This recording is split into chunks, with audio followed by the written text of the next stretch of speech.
Ang bilyonaryong-milyonaryo na nakasuot ng murang damit mula sa pamilihan ay nagpunta upang bumili ng suite, ngunit hindi niya inaasahan na nang isuot niya ang milyong-milyong halaga ng suite. Ang empleyado sa tabi niya ay tumingin sa kanya ng may paghama. Ang suite na ito ay hindi madaling kapitan ng alikabok. Medyo takot ako sa alikabok. Karaniwan kapag nakasuot ng ganoong suite, hindi kami pumupunta sa mga maalikabok na lugar. Pagkarinig nito, agad na natanto ng Zihi na hindi naniniwala ang kabilang panig na kaya niyang bilhin ito. Hindi pa kailanman nakaranas ng ganoong kahihiyan ang Zihi. Agad siyang gustong magreklamo tungkol sa kanya. Nang malapit nang lumaki ang gulo, dumating si Sumo, ang pangunahing tauhang babae. Patawarin ninyo po, sir, nagbibiro lang ang kasamahan ko. Ako at sino man dito. Hindi iyon ang uri ng relasyon na pwedeng paglaruan. Nang makita ito ni Sumo, agad niyang pinili para sa Zihi ang isa pang sweet na akma sa malapad nitong balikat bilang kapalit ng kanyang kasamahan. Lubos na nasiyahan ang Zihi at ipinahayag na ang komisyon para sa sweet ay mapupunta sa kanya. Pagkatapos, isinuot niya ang sweet na napakagara at kahanga-hanga at umalis sa tindahan. Ngunit agad pagkatapos, napansin ni Sumo na nakalimutan ng Zihi ang kanyang regalo. Kaya dali-dali siyang tumakbo upang sundan siya. Sir, sandali po. Ito po ang espesyal na pabango ng aming kumpanya. Ito po ang kasamang regalo sa inyong suite. Nakalimutan ko po kasing ibigay kanina, paumanhin po. Sa pagkakita sa matamis niyang ngiti, sa unang pagkakataon ay naramdaman ng Zihi ang paghanga. Nalaman na ito ang unang pagkakataon niyang bumalik sa bansa pagkatapos ng 3 taon.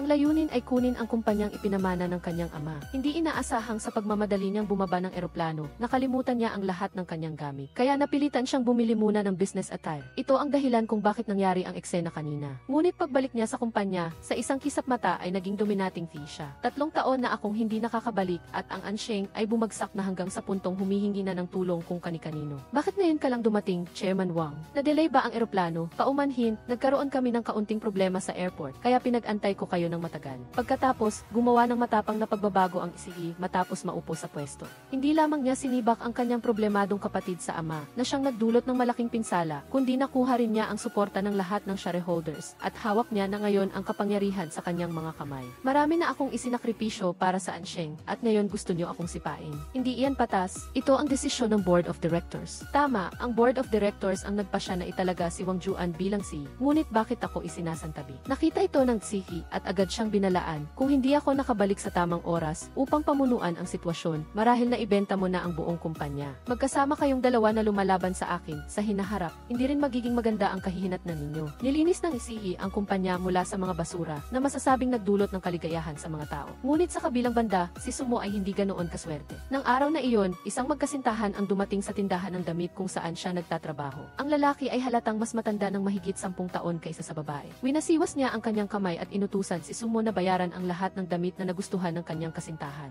Ngunit sa kasamaang palad, habang nagpapalit ng damit ang kasintahan, biglang sumulpot ang asawa ng lalaki. Bakit ka nandito? Gusto ko ring itanong sa iyo, bakit ka nandito? Ang brand na ito ay nakikipag-usap tungkol sa pakikipagtulungan sa atin. Sa totoo lang, ang dila ng lalaki ay ipinanganak upang magsinungaling. Hindi madaling lokohin ang asawa. Sino ang mag-aakalang lalabas ang kasintahan mula sa fitting room? Natakot ang lalaki at mabilis na sumenya sa kasintahan na umalis. Agad na naintindihan ng kasintahan ang ibig sabihin. Hindi inaasahang habang siya ay papalabas na, tinawag siya ni Sumo na walang alam sa nangyayari. Miss, ang bag mo po, pakipirmahan po ito para sa akin. Ang babaeng ito ay bumili ng lahat ng 38,000 kanina. Iyon na ang katapusan. Agad na nabunyag ang lahat. Matapos paalisin ng babae ang kanyang asawa, hindi na nakapagpigil ang kabit at galit na galit siyang pinuntahan upang makipag-away. Tumigil ka, Sumo. Anong problema? Gusto kong magreklamo. Hindi inakala ni Sumo na ang kabit ay magreklamo pa sa headquarters. Sa huli, dahil dito ay nawalan siya ng trabaho. Habang sinisisi niya ang kawalang katarungan ng mundo, tumawag ang kanyang ina at sinabing bumalik ang sakit sa puso ng kanyang ama. Kailangan ng mabilis na pera para sa pagpapa-ospital. Nang halos gumuho na si Sumo dahil sa sunod-sunod na paghihirap, inirekomenda siya ng kanyang kaibigan sa isang trabaho. Hindi niya inaasahan na ang amo ng trabahong ito ay ang CEO na bumili ng sweet sa tindahan ilang araw na ang nakalipas. Akala niya, dahil sa kanyang mahusay na performance, agad siyang matatanggap. Ngunit direkta siyang tinanggihan ng CEO. Ano ang ginagawa ninyo? Hindi ba ninyo sinusuri ang background?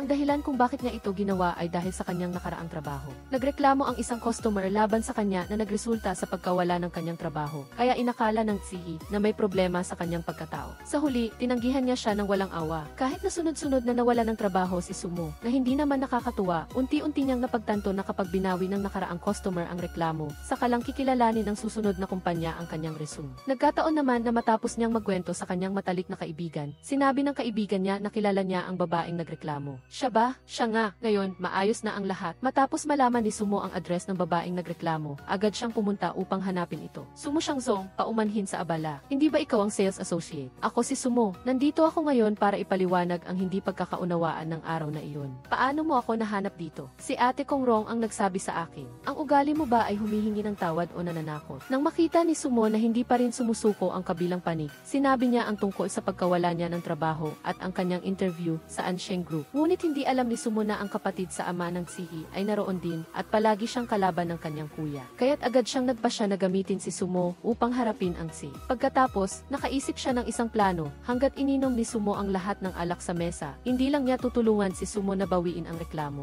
kundi sisiguraduhin din niyang matatanggap siya sa trabaho. Hindi inaasahang ang inosenteng si Sumo ay naniwala. Maya-maya lang ay nalasing na siya. Nang makita ito ng kapatid ng Si, agad niya itong dinala sa 5-star hotel kung saan nananatili ang Si. Ang Isihi, na palaging dominante, ay nagpunta lang sa 5-star hotel para maligo. Hindi niya inaasahang maya-maya lang ay makarinig siya ng boses ng babae sa silid tulugan. Nang makita ito ng Si, dali-dali siyang lumabas upang tingnan. Hindi niya inaasahang matutuklasan niya ang isang maganda at kaakit-akit na babae na nakahiga sa kanyang kama. Hindi niya naintindihan kung ano ang nangyayari. Sa sandaling ito, idinilat din ng babae ang kanyang mga mata. Nang makita ito ng Si, sasabihin na sana niya kung bakit siya nasa kanyang silid. Ngunit sa huli ay napagkamalan siyang pervert. Ano ang ginagawa mo? Ako dapat ang magtanong sa iyo kung ano ang ginagawa mo. Ako, tingnan mo kung nasaan ka. Paano ka nakapasok dito? Sa harap ng mga tanong ng Si, nalito rin si Sumo, nahubad pa, at hindi niya alam kung ano ang nangyayari. Inakala niyang sa paggawa nito ay masisira niya ang reputasyon ng Si. Hindi niya inaasahang isa pala itong matuwid na tao. Ngunit nang mahimasmasan si Sumo, nakita niyang wala siyang suot at agad niyang pinaghihinalaan ang masamang intensyon ng Si. Sa pagmamadali, gusto niyang tumawag ng pulis. Nakita ito ng Sihi at dali-daling lumapit upang pigilan siya, ngunit hindi niya inaasahang itinulak siya palabas ni Sumo. Ang Isihi ay pinaalis sa gulo, sa puntong hindi na niya alam kung saan pa siya lulugar. Kahit ang tagalinis ay nagbiro sa kanya, mag-asawang nag-aaway, nagkakabati sa huli. Magandang gabi, sir, magandang gabi. Hindi pa kailanman nakaranas ng ganoong kahihiyan ang Si. Nang makita niyang bumukas ang pinto, planong niyang kumprontahin si Sumo, ngunit natapakan siya nito sa paa. Pagkatapos, wala siyang nagawa kundi panoorin siyang umalis. Matapos ang insidenteng ito, tila nagkaroon sila ng matinding alitan. Siyempre, hindi sila magkakahiwalay sa kanilang buhay. Nang araw na iyon, dumalo si Sumo sa parent-teacher conference para sa kanyang pinsan.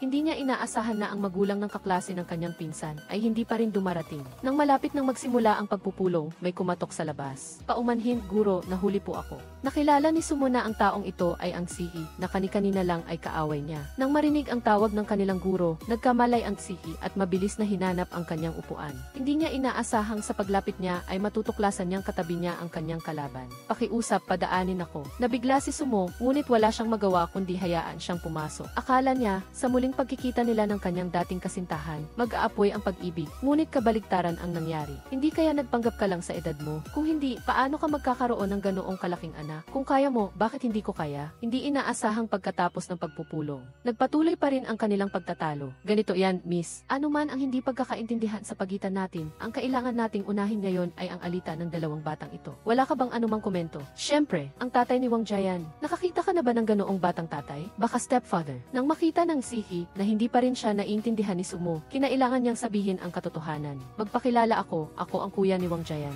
Matapos malaman ang katotohanan, 360 degrees ang pagbabago ng ugali ni Sumo. Sinabi niyang dumalo lang din siya sa parent-teacher meeting para sa kanyang pinsan. Kaya't ang hindi pagkakaintindihan sa pagitan nilang dalawa ay sa wakas ay nalutas. Pagkatapos, upang paliitin ang agwat sa pagitan niya at ni Sumo, ang Si. Aktibo niya itong inanyayahan na magtrabaho sa kanyang kumpanya. Ang Ansheng ay may matatag na sistema, magandang benepisyo, at naglalaan ng pera para sa pagsasanay ng mga empleyado. Hindi ako makakaisip ng anumang dahilan para tanggihan ang ganoong magandang platform para sa pagpapaunlad ng karera. Pakiramdam din ni Sumo na ito ay isang napakabihirang pagkakataon. Kinabukasan, tinanggap niya ang alok ng Sihi na magtrabaho sa departamento ng pamumuhunan ng kumpanya. Dahil sa kanyang natatanging kakayahan, mabilis siyang naging matatag sa kumpanya. Nang malaman ng iba pang senior manager sa kumpanya na single pa rin si Sumo, lahat sila ay nagkaroon ng intensyong ligawan siya. Nang araw na iyon ay ang mahalagang party na inorganisa ng kumpanya. Nang lumitaw si Sumo sa entablado na may kaakit-akit na damit, agad siyang naging sentro ng atensyon. Maging ang mga investor ay naakit sa kanya at walang pag-aalinlangan silang lumapit upang hingin ang kanyang numero. Hindi pinansin ni Sumo ang kabilang panig at agad na tumalikod. Hindi niya inaasahang sa pagkakataong ito ay napunit ang kanyang damit. Ang ganitong kalidad ay naglakas loob pang isuot sa labas. Nakita ng investor ang pambihirang pagkakataon at agad na tinanggal ang kanyang brotse. Handa nang maging bayani at iligtas ang dilag na ito. Ano ang ginagawa mo? Huwag kang gumalaw, mag-ingat baka masaktan ka. Hindi inaasahang ang eksenang ito ay nasaksihan ng si. Habang tinitingnan niya ito, lalo siyang nagalit, ngunit hindi siya makakilos upang pigilan ito. Kaya't ibinuhos niya ang kanyang galit sa kanyang assistant. Bakit hindi ka nagdala ng brotse? Naguguluhan ang assistant nang marinig niya ito. Hindi niya alam na nagsiselos ang kanyang amo. Ngunit ano ngayon kung nagsiselos siya? Kung hindi pa siya kikilos upang markahan ang kanyang teritoryo, baka maagaw pa siya ng iba. Nang araw na iyon, pauwi na sana si Sumo matapos magtrabaho. Ngunit hindi niya inaasahang napansin siya ng GC manager na matagal nang humahanga sa kanya. Miss Sue, hindi ka pa uwi. Nag-o-overtime ka ba? Hindi, umuulan lang. Tumawag ako ng taxi at kailangan ko pang maghintay. Sige, ihahatid na kita. Hindi na kailangan, nakakahiya naman sa iyo. Ano ka ba? Pareho lang naman ang daan natin. Bukod pa rito, umuulan ng ganyan, aabutin ka ng hindi bababa sa 1 oras bago makakuha ng taxi. Dali, kanselahin mo na ang biyahe mo. Nang makita ni Sumo ang pagiging masigasig ng manager, hindi na siya tumanggi. Ngunit hindi niya alam. Ang direktor na si Tao ay isang manyakis. Sa totoo lang, pagkasakay pa lang ni Sumo sa Kievdi, nagsimula na siyang manghalay. Halika, may problema itong seatbelt. Kailangan ako ang magkabit nito para maayos. Tingnan mo, kapag pinasaya mo, susunod na ito sa iyo. Ngunit nang marinig ang mga pahiwatig na ito, nandidiri lang si Sumo. Wala siyang magawa kundi pigilan ang kanyang pagkasuka. Nang umalis ang kotse sa parking lot, hindi inaasahang nakita ito ng si. Ang mga kabataang babae ngayon ay sumasakay sa kotse ng may asawa na lalaki at walang pakialam. Ano? Libre, hindi ba maganda? Ganap na nabunyag ang selos ng si. Kasabay nito, patuloy na sumulyap si Direktor Tao kay Sumo habang nagmamaneho. Na may hindi magandang tingin, hindi lang niya ito tinitigan kundi sinabi rin na malapit na siyang magdiborsyo at ngayon ay kailangan niya ng kasintahan. Sa tingin ko, mukha ka namang matalino, siguro konting salita lang at maiintindihan mo na. Ayaw ko sa mga taong paulit-ulit na sinasabi pero hindi pa rin naiintindihan. Sa puntong ito, napagtanto ni Sumo na may masamang hangarin ang kabilang panig. Sa galit, gusto niyang bumaba agad ng sasakyan. Huminto ka sa unahan, hindi pwedeng huminto dito. Bakit ka huminto? Sige, hihinto ako. Pagkahinto ng sasakyan, agad na bumaba si Sumo at umalis. Ngunit sumumpa si Direktor Kao na kailangan niyang makuha ito. Kaya kinabukasan, pagkapasok pa lang sa trabaho, sinasadya niyang ipatawag si Sumo sa kanyang opisina at pagkatapos ay inilabas ang isang mamahaling kwintas na brilyante upang pilitin itong sumunod. Hindi inaasahan, hindi lang hindi interesado si Sumo sa kanyang marangyang gamit, kundi sinigawan pa niya ito. Nang makita ni Direktor Tao na hindi siya iginagalang nito, sa galit ay sinubukan niyang halayin ito. Ano ang ginagawa mo? Bitawan mo ako. Hindi inaasahan na nakita ng sekretarya ang kanilang pagtatalo at mabilis siyang umalis sa pinangyarihan. Bilang resulta, sa isang umaga lamang, kumalat na sa buong kumpanya ang mga chismis tungkol kina Sumo at Direktor Tao. Maging si Sumo ay tinawag na mapanlinlang na tao na gagawin ang anumang paraan para sa promosyon. Wala man lang siyang degree sa kolehiyo, paano siya makakakuha ng promosyon sa pamamagitan ng ganoong murang pamamaraan? Ang pag-uusap ng dalawang tao ay hindi sinasadyang narinig ni Sumo at sa sobrang galit ay hindi na niya mapigilan ang sarili. Hindi ba nagtapos ka sa 211 na universidad? Bakit ang baba ng kalidad mo? Alam mo ba kung gaano kahina ang paninirang puri sa likod ng iba? Ganyan ka pa rin at naglakas loob na sabihin na ang iba ay walang kalidad. Paano ko sasabihin? Anong klaseng tao ito? Wala nang magawa si Sumo kundi lumapit sa si. Matapos malaman ni si Yu Wang ang kasuklam-suklam na pag-ugali ni Direktor Tao, gusto niya itong agad bigyan ng leksyon. Kaya kinabukasan, gumawa siya ng bitag para kay Direktor Tao. Inutusan niya si Sumo na mag-overtime sa kumpanya ngayong gabi. Nagkaroon ng masamang ngiti si Direktor Tao pagkarinig niya. Mukhang may pagkakataon ako ngayong gabi. Sa totoo lang, nang dumilim, palihim siyang bumalik sa kumpanya. Napakabilis niyang ipinakita muli ang kanyang tunay na anyo. Nasabi ko na ang lahat, dapat bigyan mo rin ako ng kung ano. Ano ang ginagawa mo, manyakis? Bitawan mo ako. Ngayon, kailangan mong ibigay sa akin ang bastos na ito. Nang halos hindi na makalaban si Sumo, buti na lang at dumating sa pinangyarihan ang assistant ni Ji Wang. Sa huli, pinagbayaran ni Direktor Tao ang kanyang ginawa at agad na sinibak sa trabaho. Matapos ang insidenteng ito, ang agwat sa pagitan ng Si at ni Sumo. Hindi na mamalayan, lumiliit din ang agwat. May gusto ka pa bang sabihin? Wala na. Kung ganun, wala na rin ako. Magandang gabi.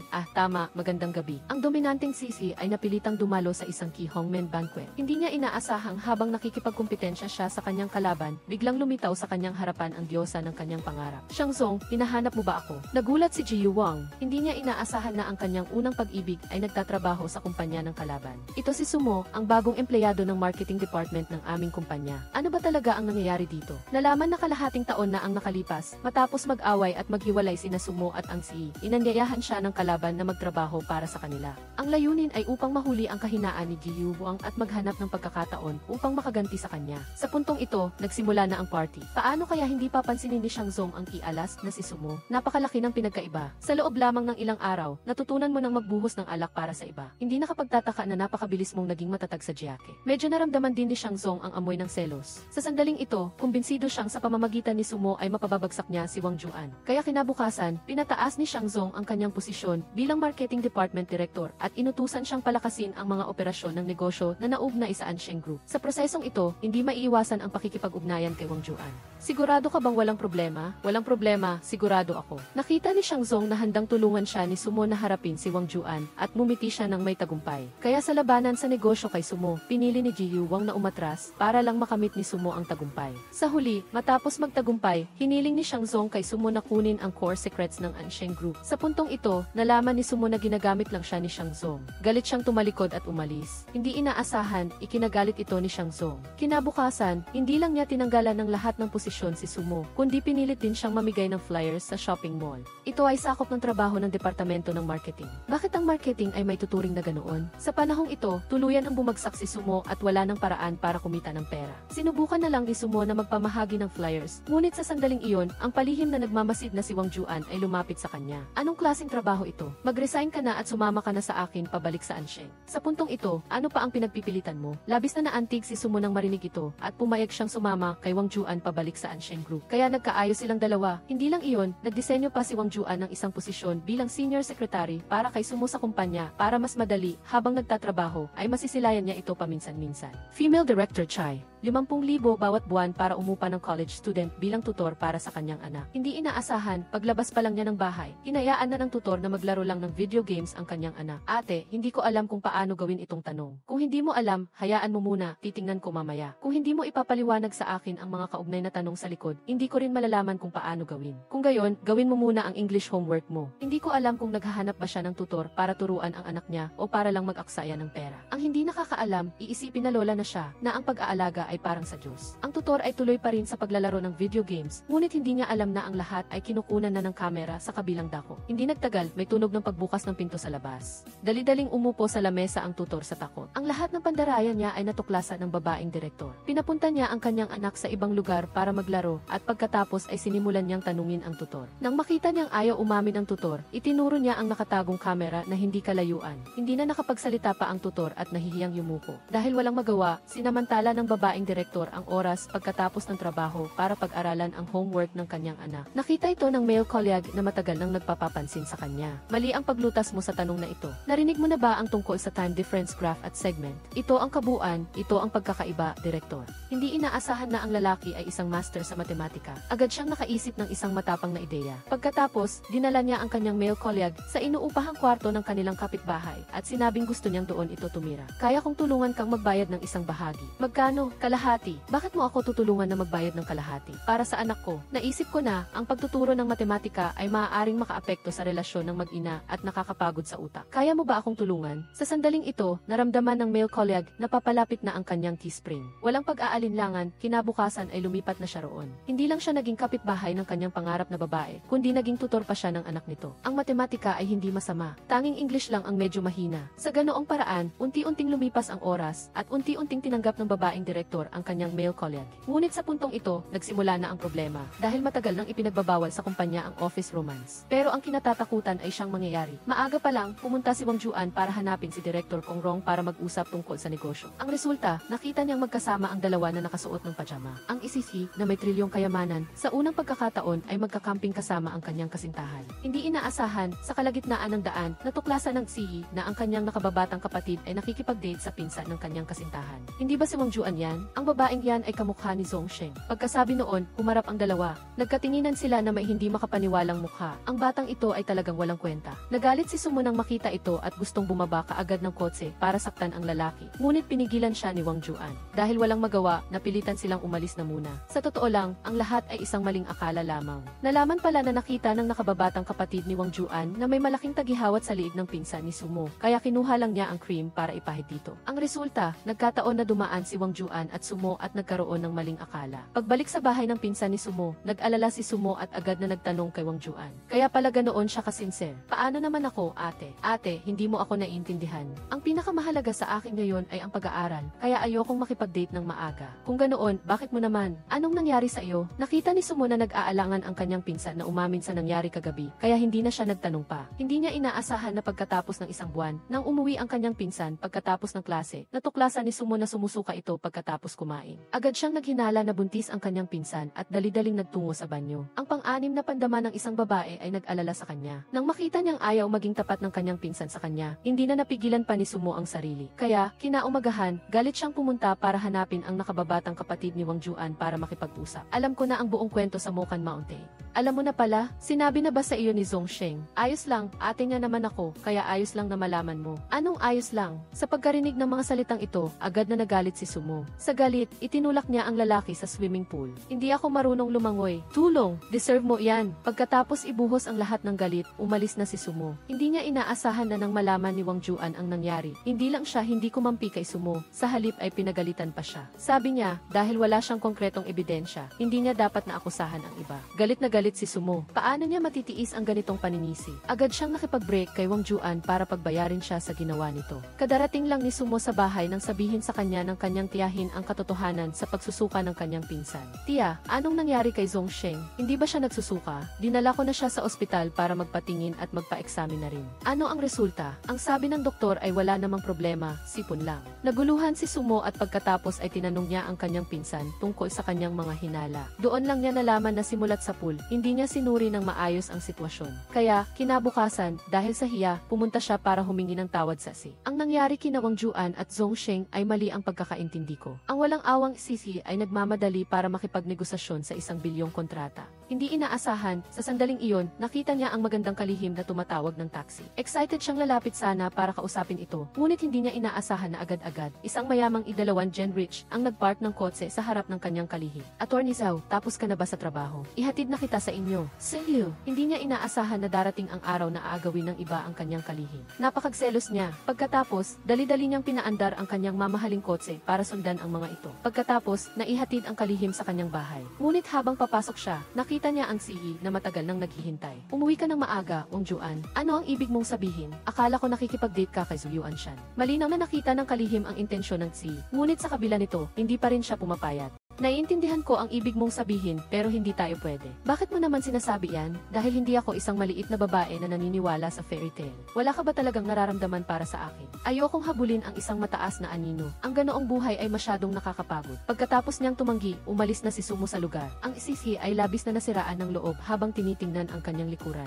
Hindi inaasahan, pagkatapos malaman ng kanyang mga kaibigan na in-offeran si Sumo ng proposal, pinayuhan nila siyang kunin ang pagkakataon. Ang pagkakataon na ganyan sa buhay ay hindi na ulit. Saan ka pa makakahanap ng taong tulad ni Wang Juan? Tahimik lang na nakinig si Sumo. Kinabukasan, nagsumite siya ng aplikasyon para sa paglipat ng posisyon. Nag-init ang ulo ng Sifi nang makita ito. Pumunta ka kung kailan mo gusto at umalis ka kung kailan mo gusto. Ano bang tingin mo sa opisina ng Si? Gusto ko lang maiwasan ang awkwardness para sa ating dalawa. Naintindihan ng Sifi na iba ang sinasabi ni Sumo sa kanyang iniisip, kaya tinanggihan niya ang hiling nitong magpalipat ng posisyon. Walang magawa si Sumo kundi lumingon at umalis. Sa kabilang banda, galit pa rin ang Sifi habang naghahanda siyang dumalo sa isang meeting. Hindi niya inaasahan na makikita niya si Attorney Zhou na nanliligaw din kay Sumo. Ngiti lang ang naisagot ng Sifi nang makita niya ang kanyang karibal. Hindi inaasahan, sa sandaling ito, nakatanggap ng tawag si Attorney Zhou mula kay Sumo. Walang nagawa ang Sifi at nainis siya. Para mabawasan ang kanyang pagkadismaya, dumiretso siya sa fencing room. Kung tunay mong mahal si Sumo, dapat mong tandaan ang isang salita, tiyaga. Ang pagtitiyaga ay nagbubunga. Ano man ang mangyari, dapat kang kumapit at huwag siyang iwanan. Kahit na madurog ka, dapat kang magpatuloy ng matapang. Walang pagtalikod, laban lang. Hindi inaasahan na sumunod nga ang Sihi sa sinabi niya. Sa gabi, hawak-hawak lang niya ang kanyang telepono at nakikipag-usap kay Sumo. Hindi niya inaasahan na tahasan siyang sinagot ng babae at bigla siyang pinatayan ng tawag. Kinabukasan, gustong hanapin ni Wang Juan si Sumo para magtanong.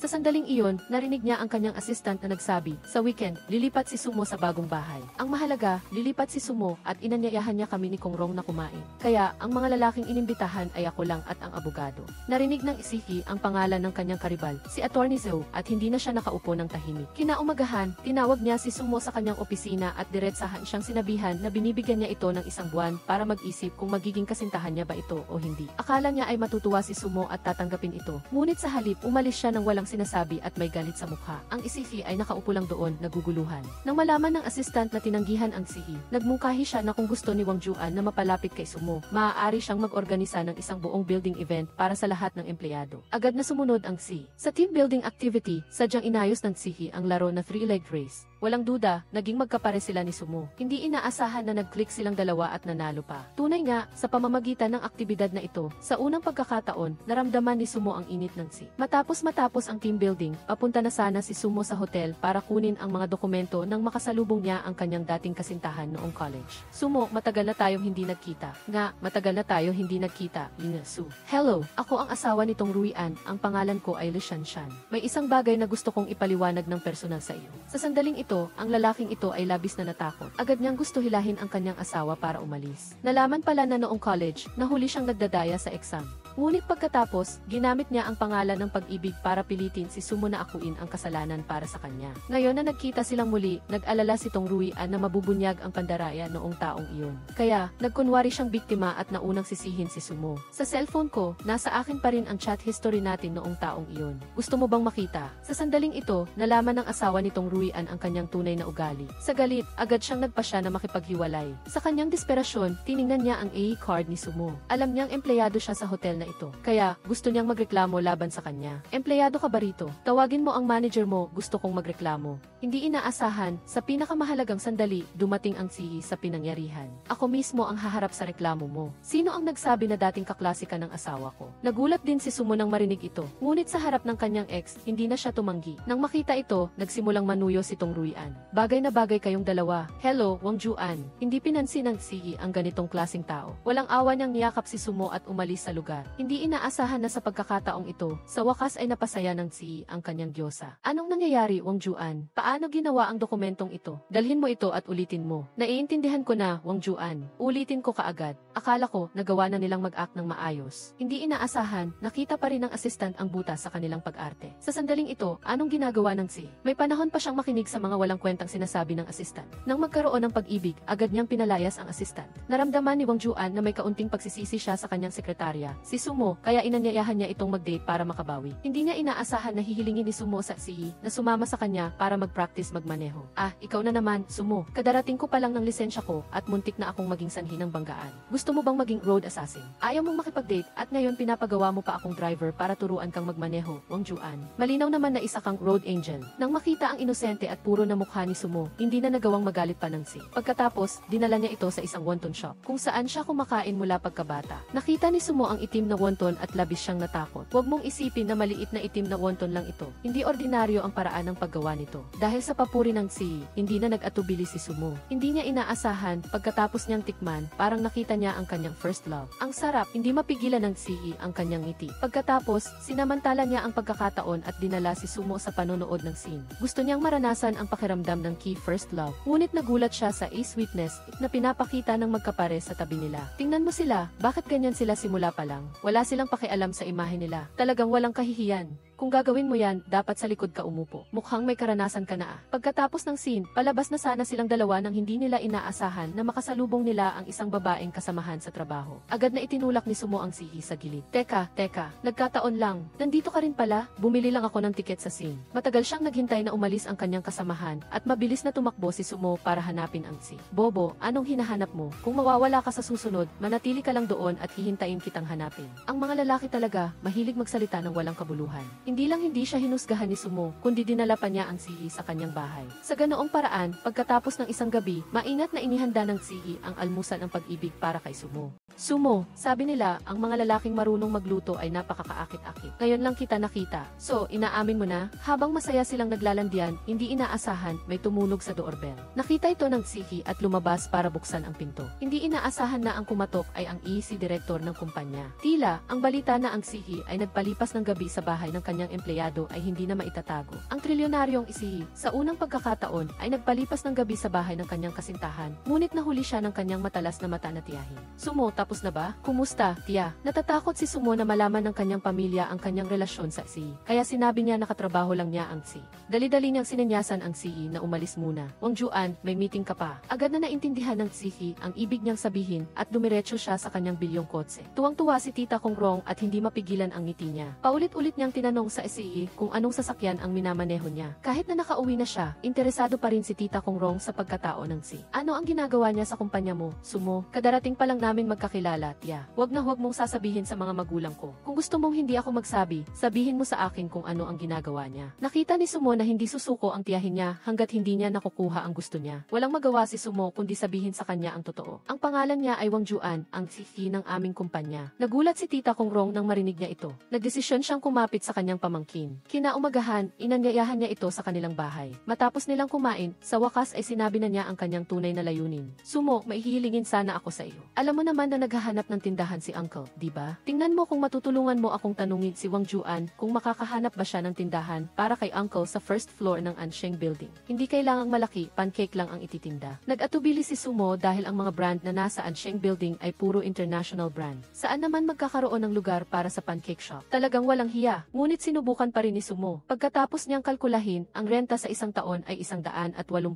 Agad niyang binitawan ang ideyang ito. Hindi inaasahan, pagkatapos malaman ng tiyahin ni Sumo ang nangyari, sinisi pa siya nito na minamaliit ang kanilang mahirap na pamilya. Nang makita ni Sumo na mali ang pagkakaintindi ng kanyang tiyahin, sinabi niya rito ang tungkol sa mga pamantayan sa pagkuha ng tindahan sa Ansheng Mall. Hindi inaasahan na inakala ng kanyang tiyahin na niloloko lang siya ni Sumo at iginiit na bigyan siya ng pabor ni Wang Juan. Nagalit si Sumo na bumaba ang kanyang tiyahin sa pagpapahalaga sa sarili at galit siyang tumayo at umalis. Ngunit ang pangyayaring ito ay nagpagalit sa kanyang mapanuyong tiyahin. Wala talagang utak ang batang ito. Ang simpleng bagay ay hindi niya magawa. Pagkatapos niyang magreklamo, kinabukasan, personal siyang pumunta para kausapin si Wang Juan. Dumating ang tiyahin mo, Wang Juan. Nagkakamali ka ba? 7 o 8 taon nang patay ang tiyahin ko. Saan ka pa kumuha ng tiyahin? Nag-isip ang sihi kung sino ang nagbibiro sa kanya. Hindi niya inaasahan, pagharap niya, natuklasan niyang tiyahin pala ito ng kanyang kasintahan. Hindi na nagpatumpik-tumpik si Tita Kong Rong. Direkta niyang ginamit ang kanyang posisyon bilang magiging kamag-anak sa hinaharap at humingi ng pabor sa si. Sa sandaling ito, nalaman niya na hindi sinabi ni Sumo sa kanya ang bagay na ito dahil natatakot siyang maging pabigat sa kanya. Dahil humingi ng tulong ang tiyahin ko, tutulungan ko siya. Sa loob ng 1 buwan, aayusin ko ang isang angkop na lugar para sa tiyahin ko. Si Wang, alam kong kaya mo itong lutasin. Hindi niya alam na ang sihi ay nagbigay ng espesyal na pagtrato sa unang pagkakataon dahil lang kay Sumo. Hindi niya inaasahan pagkatapos malaman ni Sumo ang bagay na ito.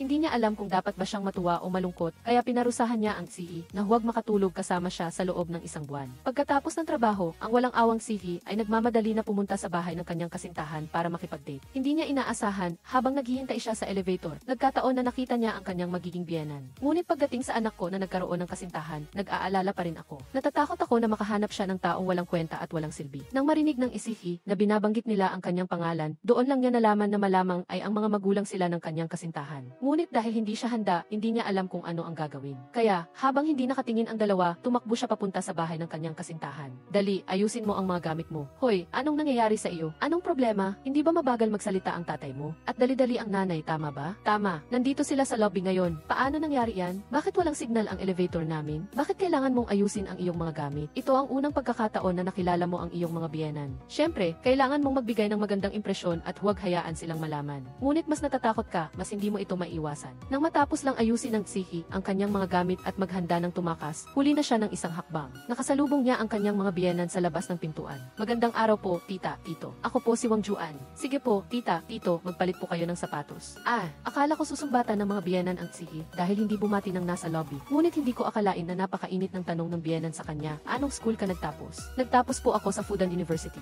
Fudan University. Nagustuhan ng biyenan ang prospective na manugang na nagtapos sa isang prestihiyosong universidad. Ngunit pagkatapos ay nagduda kung pumasok ba ito sa likod na pintuan. Kaya tinanong niya ulit, ilang puntos ang nakuha mo sa math sa entrance exam ng universidad? Mga 130 po. Nakakuha ka ng higit sa 130 puntos. Magaling, magaling, magaling. Ibig sabihin napakatalino mo. Ang pagpili ng ganitong uri ng boyfriend, kung ibang tao, malamang na tinanggal na sa simula pa lang. Si Sumo, nakaramdam din ng hiya. Ano ba ang alam mo? Maraming tao ang nag-aral sa prestihiyosong universidad, ngunit hindi sila magkakapareho. Ang ilan ay nakapasok dahil sa mga bonus points, ang ilan ay direktang natanggap. Tanging ang mga may magandang marka sa math ang nagpapatunay na mataas ang kanilang IQ at napakatalino.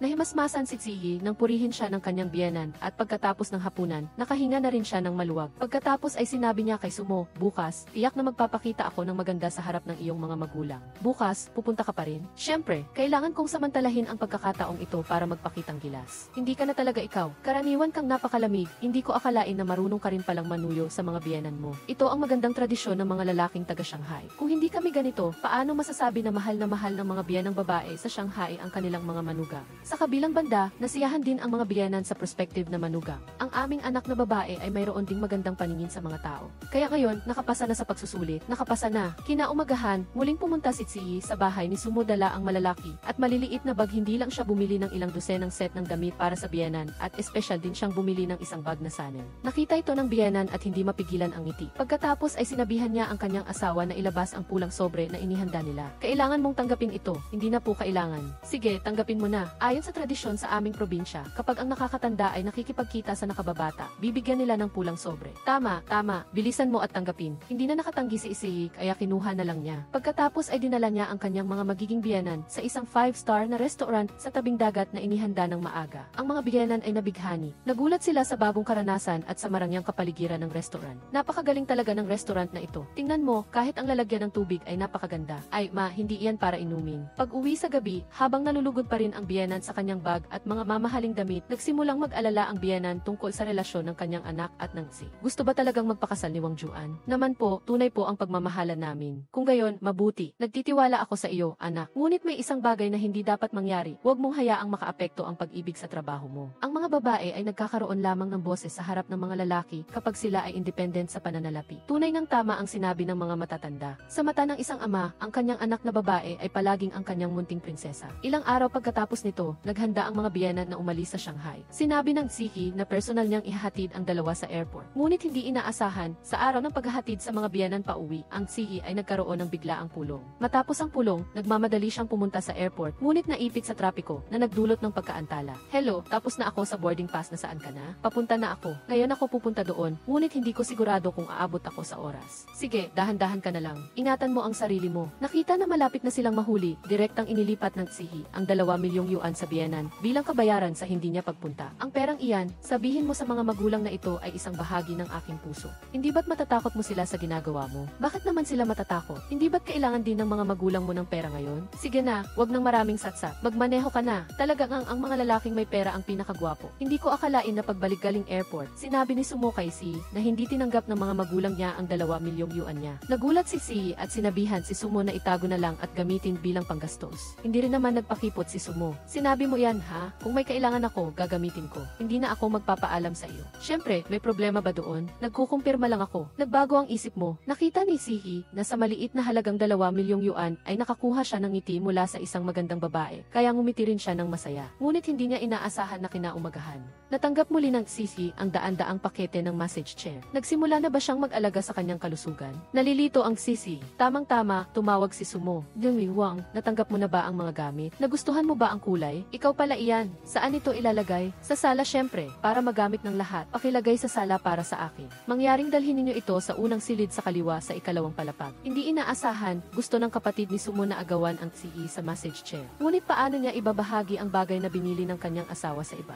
Sa huli, matapos makipag-agawan sa kapatid ni Sumo, nakuha niya ang upuan. Hello, magagamit ba ang massage chair? Ginagamit ko na. Ilagay mo na lang sa sala para magamit din ni Wang Yanan. Napaka makatwiran mo sa lahat ng ginagawa mo. Kung binili mo ito para sa akin, dapat ako lang ang gumamit nito. Kung gusto nilang gamitin, bumili sila ng sarili nila. Napanganga si Sumo sa pag-ugali ni Tsiyi. Pagkatapos ay sinabi niya, ang perang ginastos sa mga regalong ito ay ang 2 milyong yuan na ibinigay mo, tama? Kaya, ginastos ko na lahat ng perang iyon para sa iyo. Kung gayon, ano pa ang tawag mo sa pagbibigay? Akala ko magiging maayos ang buhay nila pagkatapos nito. Ngunit hindi ko akalain na nang malaman ng chairman ang tungkol sa kanila, lihim niya itong sinabotahe. Sinadya niyang sabihan si Sumo na maging assistant ng chairman. Ngayon, ako ang assistant ni Ji Wang. Makipag-usap ka na kay si Wang. Kailangan mong isipin ang iyong kinabukasan. Sa tingin ko ay lubos kanyang susuportahan. Hindi alam ni Sumo ang alitan sa pagitan ni Ji Wang at ng chairman. Talagang inakala niya na gusto siyang itaguyod ng chairman. Nang malaman ito ng Tsiyi, agad siyang tumutol. Hindi ako papayag na pumunta ka doon. Bakit? Kami ni chairman ay magkakampi at magkaribal. Ayokong madawit ka. Lumabas na ang chairman pala ang stepmother ng Tsiyi. Dahil gusto niyang ang sarili niyang anak ang magmana ng korporasyon, matagal na niya itong gustong paalisin sa kumpanya. Ngunit sa puntong ito, hindi pa rin alam ni Sumo ang tungkol dito. Kinabukasan, direktang hiningi ng chairman si Sumo sa harap ng Tsiyi. Hindi inaasahan dahil dito ay nakipagtalo ang Tsiyi.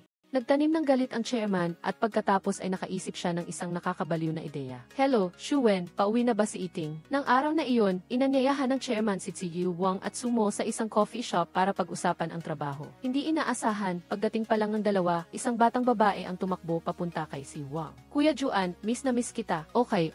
Medyo nanigas si Sumo nang makita niya ang dalawa na magkayakap. Hindi niya alam na lahat ng ito ay sinadya ng chairman para paghiwalayin silang dalawa. Tingnan mo, umorder pa siya ng paborito mong chocolate lava cake. Naaalala pa rin niya kung ano ang pinakagusto mong kainin. Ginawa niya iyan para sa iyo. Sa sandaling iyon, nakita rin ng mayamang babae si Sumo sa tabi. Pagkasabi ni Iting, Kuya Juan, pasensya na. Sino itong taong ito? Nang malapit nang malaman ang relasyon ni Sumo at si Yu Wang, mabilis na pumagitna ang chairman. Siya ang assistant ni Juan, si Sumo. Maliit na mo, ito ang apo ko sa labas, si Chen Yiting. Kakabalik lang niya galing sa pag-aaral sa Germany. Magkasama silang lumaki ni Juan, kaya magpakilala na kayo sa isa't isa. Si Sumo, na likas na simple, ay hindi nakita ang masamang intensyon sa mga salita ng chairman. Matapos ang ilang palitan ng pagbati, itinuring na siya ng kalaban na parang palamuti. Nang makita ito ng chairman, sinamantala niya ang pagkakataon para paalisin si Sumo. Nakita ng Sihi na ang kanyang kasintahan ay inuutusan na parang isang katulong, kaya hindi na siya nakapagpigil. Agad niyang hinawakan ang kamay ni Sumo. Hindi ko pa pala siya lubusang napakilala kanina. Nagulat si Iting sa pagpapakilala. Ngayon, formal kong ipapakilala siya. Si Sumo ay parehong aking assistant at aking kasintahan. Ang babaeng ito ay si Iting, ang apo ni Chairman Zhang.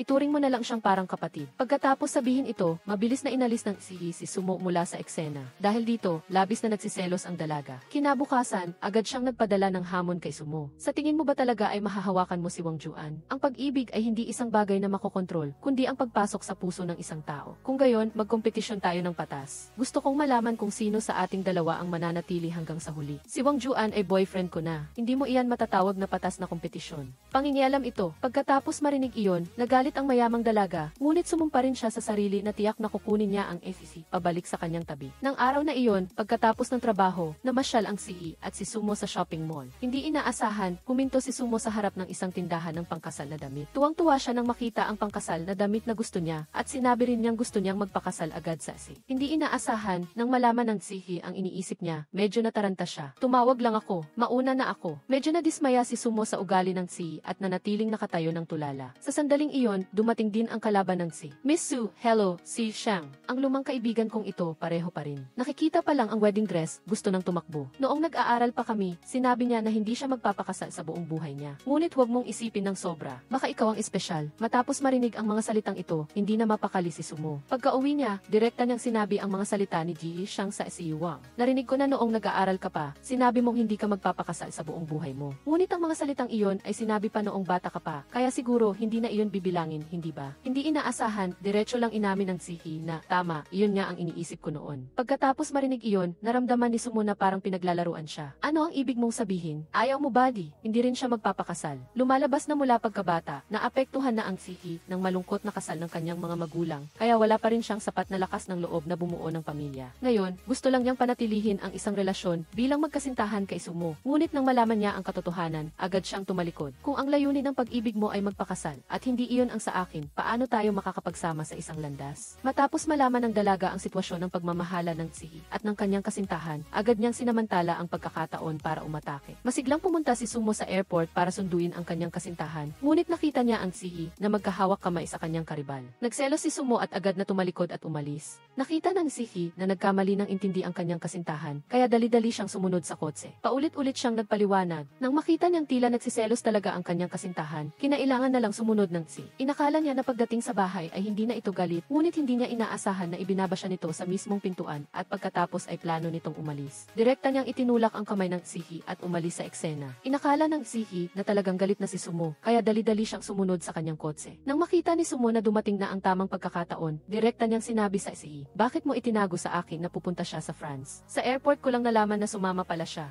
Bakit hindi mo sinabi sa akin pagkababa mo sa eroplano? Plano ko rin namang sabihin, ngunit natatakot akong masyadong mag-isip si Sumo, kaya plano kong itago na lang sa kanya. Bakit? Ang puso ko ay saksi ng langit at lupa, at lalo akong hindi makatiis na isiping magagalit siya mag-isa. Kaya gusto kong direktang sabihin sa kanya. Totoo nga, ang dila ng isang lalaki ay ipinanganak upang linlangin ang mga tao. Matapos marinig ni Sumo ang matatamis na salitang ito, mabilis niyang pinatawad ang Si. Hindi inaasahan, ang Si ay walang takot. Kinabukasan, sinabi niya kay Sumo na samahan siya sa concert ni Chen Yiting. Nalungkot si Sumo nang marinig ito. Hindi ko naiintindihan ang musika, wala akong interes. Nakita niyang hindi siya nagpakita ng paggalang, kaya't ginamit ng Si ang damdamin para itali siya. Hindi lang ang ilan sa kanyang mga dating kaklase ang darating sa pagkakataong ito, kundi pati na rin ang karamihan sa kanyang mga kaibigan sa mundo ng negosyo. Bukod pa rito, maraming tao ang gustong ipakilala sa kanya ang kanilang mga kasintahan, kaya kailangan mong dalhin ang iyong kasintahan upang hindi na sila mag-isip pa. Upang maprotektahan ang kanyang opisyal na katayuan, nagpasya si Sumo na lumaban kay Chen Yiding hanggang sa huli. Nagalit si Chen Yiding nang malaman niya ito, at pagkatapos ay ginamit ang kanyang koneksyon sa chairman para lihim na saktan si Sumo. Tulad ng inaasahan, sa araw ng konsyerto, si Sumo ay papasok pa lamang upang humingi ng day off nang tawagan siya ng chairman.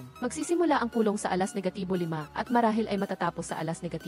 Kung ganoon, makakarating ka bago matapos ang konsyerto. Masasabing nagpakita na rin ng sinseridad. Walang magawa si Sumo kundi mag-overtime ng 2 oras. Sa huli, nang makarating siya sa pinangyarihan matapos ang pulong, nagsimula na ang concert. Nakita ito ni Sumo at tumayo na lamang sa labas ng bulwagan. Hindi inaasahan, pagkatapos nito, nakita niya ang eksena kung saan magkasamang tumutugtog ng gitara ang Si at si Chen Yiting. Agad siyang nagsiselos. Sa kanyang isip ay bumalik ang eksena ng pagtatalo nila ni Chen Yiting. Sa pag-iisip nito, lubos siyang nadismaya. Umabot na sa utak niya ang selos. Galit siyang umalis sa pinangyarihan. Hindi inaasahan, kinabukasan, kumalat na sa internet ang chismis sa pagitan ng Si at Miss Yiting. Anong panahon na ba ito at mayroon pa ring Golden Boy and Jade Girl? Ang antas ng pagsulat ay napakahina. Hindi ito ang ikatlong talata sa ibaba. 3 taon sina Wang Juan at Chen Yiting sa Europa. Napakarami nilang alaala na iniwan. Ayoko nang basahin pa. Napakapangit ng pagkakasulat. Nakita ni Sumo na parang walang pakialam pa rin si Ji Wang, kaya labis siyang nagalit. Pagkatapos ay hiniling niya sa Si na magdaos ng press conference para linawin ang bagay na ito. Hindi inaasahan, hindi lang hindi pumayag ang Si, kundi humingi pa ng 2 buwan para maayos ang isyong ito. Noong huli, sinabi mong sa loob ng 2 araw ay ipapaalam mo na ang relasyon natin. Ngayon, 2 buwan naman?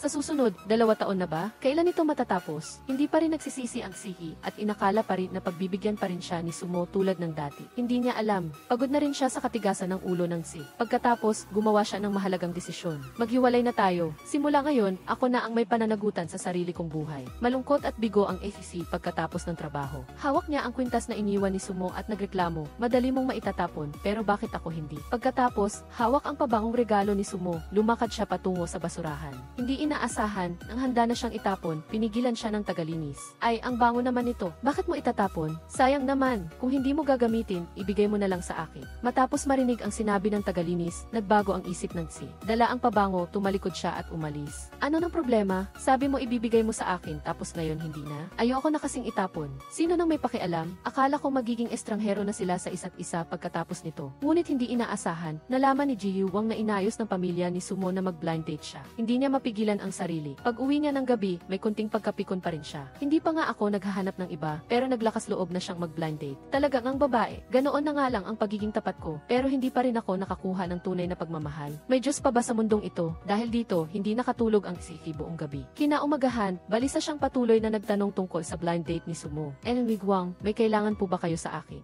Ang taong magiging blind date ni Sumo, ikaw ba ang nagpakilala? Matapos marinig iyon, halos lumabas ang mga mata ng Si sa galit. Sasabunin na sana niya ang kanyang subordinate, ngunit buti na lang at mabilis na pinigilan siya ng assistant. Dali-daling nagpaliwanag ang subordinate, ang lalaking ito ay isang bank employee, may bahay, may kotse, at may Shanghai huko. Sa tingin ko ay bagay na bagay sila ni Sumo. Hindi ba babasa, walang magsasabing may nag-akyat ng ligaw, tama? May problema ba si Wang? May problema, binibigyan kita ng huling pagkakataon. Ulitin mo nga ulit. Sa sandaling iyon, napagtanto ng simple-minded na subordinate ang problema. Pagkatapos ay sinabi niya sa Si ang address ng blind date, -3 ng hapon sa Xinjiang Road Cave. Nakita ng Si na may alam din ang subordinate. Hindi na rin niya ito sinundan. Agad siyang pumunta sa lugar kung saan magba-blind date si Sumo. Kasabay nito, nasiyahan na rin ang lalaking magba-blind date. Narinig ko na ang sweldo mo kada taon ay 500,000, tama? Mga ganoon na nga, kung gayon, sasabihin ko na ng direkta. Hindi na natin kailangang tumira kasama ang mga magulang. Mayroon akong maliit na 3 silid na apartment sa lugar ng bahay ng nanay ko.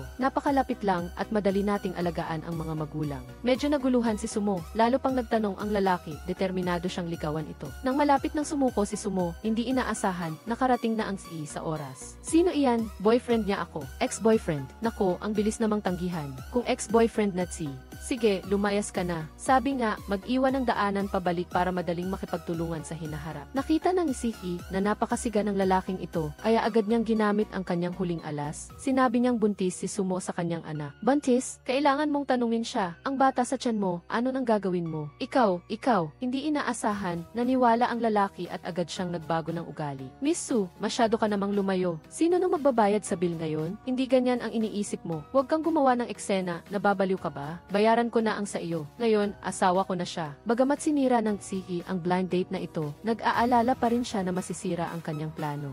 Kaya kinabukasan, bit-bit ang maleta, dumating siya sa bahay ni Sumo. Magandang gabi, mahal. Anong gagawin mo? Hindi ito hotel, huwag kang kung saan-saan pumunta. Kung saan-saan. Nang marinig ang mga salitang ito, naramdaman ng Ziyi ang kasiyahan. Pagkatapos, unti-unti niyang itinulak si Sumo sa dingding. Nasa tabi ang anak ni Kong Rong. Paano kung makita ito ng bata? Wala akong pakialam kung sino ang makakita. Isang buwan na akong nagtitiis. Ngayon, handa akong lumaban ng matagal. Handa ka na ba? Nakita ni Sumo na sinasadya ng Ziyi na maging bastos. Sa galit, sinipa niya ang maleta ng isisi patungo sa bahay ng kapitbahay sa tapat. Akala ko makikipagkompromiso ang Ziyi, ikaw ang pumilit sa akin. Sino ang mag-aakala na direkta siyang tumakbo sa bahay ng kanyang subordinate? Sinabi niya na gusto niyang manatili rito, na nagpasya siyang lumaban hanggang dulo kay Sumo.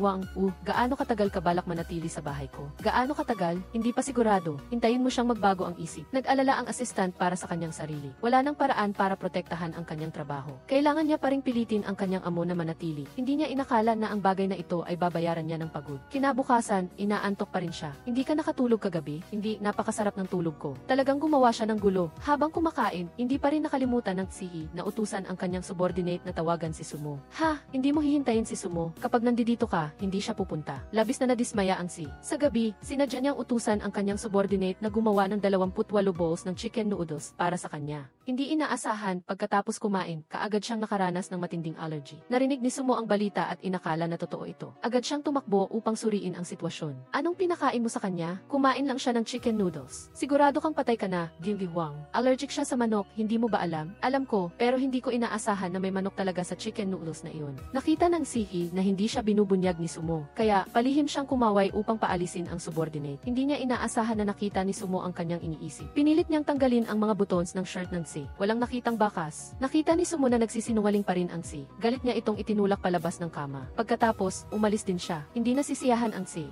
Pagkatapos, sa dahilan na gusto niyang magluto, patuloy siyang nanggulo. Hirap na hirap si Sumo na paalisin siya. Pagkaupo pa lang niya para kumain, may tumunog na doorbell sa labas. Mabilis siyang nagbukas ng pinto. Ang resulta, parehong mukha pa rin. Ito ang light soy sauce. Hindi na alam ni Sumo ang sasabihin sa kanya. Bumalik siya upang kumuha ng dark soy sauce at mahigpit na isinara ang pinto. Ngumiti ang Ziyi nang may pagmamalaki at nagpatuloy sa pagpupursige. Ngunit sa oras na ito, pagod na si Sumo sa pagiging stalker ng Ziyi. Kaya, nag-order siya ng lahat ng pampalasa online at dinala sa kanya. Narito na ang mantika, asin, toyo, at suka. Pagkatapos nito, huwag ka nang kakatok sa pinto ko kung wala kang gagawin. Kung pupunta ka pa rin, lilipat ako sa ibang lugar. Sa Ansheng, sapat na ang 1 taon bilang assistant ng chairman sa pagtatapos ng taon. Maghahanap ako ng ibang trabaho. Sabi ni Sumo at akmang tatalikod na, ngunit hinila siya ng Ziyi. Sinabi niya kay Sumo na sila ni Chen Yiding ay magkapatid lamang at hindi tulad ng iniisip niya. Ngunit ngayon, kahit anong sabihin niya, ayaw pa ring maniwala ni Sumo. Tamang-tama, biglang tumawag si Chen Yiding. Upang ipakita ang kanyang determinasyon, nilinaw niya rito, ngayon ay gising na gising ako, at malinaw kong masasabi sa iyo, tinitingnan lang kita bilang kapamilya, wala nang iba pa. May trabaho ako, uunahin ko na ito. Matapos marinig ito, labis ding naantig si Sumo. Pagkatapos, sinabi niya sa Ziyi, bigyan mo ako ng 1 linggo para mag-isip. Hindi inaasahan, kinabukasan, tumakbo si Chen Yiding sa opisina ng Ziyi, at pinilit siyang manatili sa tabi niya. Juan, magka-level tayo, magkababata tayo, tayo ang pinakababagay. Hindi nakabatay sa pinagmulan ang pag-ibig. Kahit sa mundo ng espiritualidad, bagay na bagay tayo. Mayroon tayong parehong libangan, parehong kaibigan, lahat ng bagay ay bagay na bagay sa atin. Huwag ka nang magtago, ikaw ang nagtatago, ikaw at si Sumo ay nagkabalikan. Siya ang kasintahan mo, gusto niyang gamitin ang kanyang kagandahan para makuha ang loob ng Ziyi. Hindi inaasahan, muling napahiya ang dalaga. Hindi talaga siya masaya. Sa galit, sinubukan niyang sapilitang atakehin. Pinitik din niya ang Ziyi sa dingding. Nang malapit nang matalo ang Ziyi, buti na lang at dumating si Sumo sa tamang oras para iligtas siya. Bitawan mo ang asawa ko. Natakot ang Ziyi at nanatili sa lugar. Hindi na nagsalita pa si Sumo at diretsahang pinatalsik ang walang hiyang babae. Bitawan mo, totoo ba ang sinabi mong ako ang asawa mo? Siyempre, hindi inaasahan, sa pagkagambala ng iba, lalong lumakas ang damdamin ng Ziyi at ni Sumo. Akala nila ay magiging payapa na ang kanilang buhay. Ngunit hindi inaasahan na nalaman ng Ziyi kinabukasan na nakikipag-ugnayan ang kanyang nakababatang kapatid sa pinsan ni Sumo. At ngayon ay plano pa nilang magpakasal gamit ang kanilang household register. Nakita ng Ziyi na apurahan ang sitwasyon at dali-dali siyang umuwi. Ano sa tingin mo? Noong nagkakaproblema kami ni Zhongsheng, paano kita tinulungan? Paano kita sinuportahan? Kung traidorin mo ako, wala na akong masasabi pa. Hindi ko tututulan ang pagsasama ninyo ni Zhongsheng, pero tututulan ko ang pagpapakasal ninyo ng ganoon kabilis. Pinapayagan na ng estado ang mga mag-aaral sa kolehiyo na magpakasal. Ano ang karapatan mong tutulan? Bata pa kayo, kailangan pang mag-aral ni Zhongsheng at marami ka pang kailangang matutunan. Kung ang inyong pagmamahalan ay talagang kayang lagpasan ang pagsubok ng panahon, bakit kailangan pang magmadali? Lumabas na ang pinsan ni Sumo ay kailangan pang mag-aral sa ibang bansa ng 1 taon at ang tiyahin na gahaman sa pera ay natatakot na mawala ang mayamang manugang na si Wang Siwei. Kaya palihim siyang nagbigay ng pressure kay Zhongsheng, pinipilit itong pakasalan ang kanyang anak sa lalong madaling panahon. Tita, huwag kang mag-alala. Kung anong sinabi ni Wang Siwei, hindi niya babawiin. Ginagawa niya ang sinasabi niya. Nakita ng tiyahin na malapit nang ikasal ang kanyang anak sa isang mayamang pamilya at masaya siyang umiti ng husto. Sa oras na ito, na-brainwash na si Wang Siwei ng kanyang biyenan. Pilit siyang gustong magpakasal. Kung tututol kayo, huwag ninyo akong sisihin kung hindi ko kayo kilalanin bilang kamag-anak. Hindi mo ako kilalanin? Natatakot ba ako sa iyo? Anong magagawa mo? Sige, hatiin na ang ari-arian. Hindi inaasahan na ganoon ang sasabihin ni Wang Siwei. Nang makita niyang napaniwala niya ang si, mabilis siyang pumunta sa kanyang magiging biyenan para iulat ang resulta. Talagang maswerte si Zhongsheng. May isang taong tulad mo na nagmamahal sa kanya ng totoo. Ngayon, kung sasang-ayon lang si Zhongsheng, magpaparehistro na kami kaagad. Nagbago agad ang mukha ng biyenan nang makita niyang hindi pa niya ito nabanggit sa kanyang anak. Sandali, hindi ko pa ito napag-uusapan kay Zhongsheng. Ha, hindi pa? Nang malaman ng biyenan na gahaman sa pera, biglang nagbago ang kanyang saloobin ng 360 degrees. Pagkatapos, pinilit niya si Wang Siwei na mag-propose. Sa kabilang banda, ipinasundo ni Wang Siwei ang kaibigan ni Zhongsheng upang dalhin ito sa sinehan. Pagkatapos noon, nagsimulang ipalabas sa screen ang kanilang mga larawan. Labis na naantig si Zhongsheng. Sa sandaling iyon, handa na si Wang Siwei para sa seremonya ng proposal at lumapit din sa kanya. Zhongsheng, pakakasalan mo ba ako? Gusto kitang protektahan habang buhay. Nagpapanggap ka lang ba? Hindi, kinasal ka sa akin. Hindi inaasahan, pagkatapos niyang magsalita, ang mga kaibigan na inayos ni Fuerday sa likod ay tumayo rin isa-isa. Habang pumapalakpak sila at nagpaputok ng mga paputok, naging napakaromantiko ng kapaligiran. Akala ko ay agad nasasang-ayon si Zhongsheng, ngunit hindi inaasahan dahil sa labis na pagkabigla, tumakbo siya palabas ng sinehan. Walang alam ang inosenteng si Fuerday kung ano ang gagawin. Ilang sandali pa bago siya dali-daling tumakbo, kasunod ni Zhongsheng. Anong nangyari sa iyo? Sabihin mo sa akin, bakit ka biglang gumawa ng ganito? Hindi mo ba gustong pakasalan ako? Nagsisimula pa lang tayo sa kolehiyo, bakit nagmamadali tayong pag-usapan ang kasal? Pero malapit na akong umalis sa ibang bansa, natatakot ako. Natatakot ka ba na magkaroon ako ng ibang tao? Natatakot ako na kapag umalis ka sa ibang bansa, susundan mo ang ibang tao. O kaya hindi ka nagtitiwala sa akin. Lumabas na sinusundan na pala ni Fuerday si Zhongsheng mula pa noong high school. Ngunit palagi siyang tinatanggihan nito. Nang magkolehiyo lang siya nakakuha ng mula rito. Bilang resulta, dahil sa kanyang natitirang performance, inayos ng paaralan na mag-aral si Zhongsheng sa Harvard ng 1 pang taon. Ngunit natatakot si Wang Siwei na kapag nasa ibang bansa na ito ay magbago ang isip niya. Kaya, naisip niya ang ideya na magpakasal kaagad. Ngunit nang malaman ito ni Zhongsheng, labis siyang nadismaya. Pagkatapos, galit siyang umalis sa pinangyarihan. Hindi inaasahan, nang malaman ito ng mapagmataas na biyenan, inakala pa niyang malapit ng ikasal ang kanyang anak sa isang mayamang pamilya, ngunit nagrereklamo pa rin. Kaya galit siyang dumiretso sa eskwelahan at kinausap ang kanyang anak. Ano ba ang maganda sa pag-alis ng bansa? Basta hawak mo ang lalaking ito, kailangan mo pa bang magtrabaho para kumita ng pera? Alam ko, sigurado akong tama ang sinabi ni Wang Siwei. Sa likod ng isang matagumpay na babae, mayroong isang inanggahaman sa pera. Hindi mo nga kayang panatilihin ang isang lalaki. Sasabihin ko sa iyo, sa hinaharap wala ka nang mapuntahan para umiyak. Nang malaman ng kuya ng Sihi na si Fuerday ang tungkol dito, naramdaman niya na walang silbi si Wang Siwei. Pagkatapos ay pumunta ulit siya sa bahay ni Zhongsheng. Patawarin mo ako sa bastos na pag-ugali ng kapatid ko. Sa pagkakataong ito, lumapit ako sa iyo. Pangunahin para humingi ng paumanhin para kay Wang Siwei. Bakit? Ngayon, gusto niyang magparehistro ng kasal kay Zhongsheng. Magparehistro ng kasal? Tama, pasensya na talaga. Ang ideyang ito ay talagang masyadong maayos,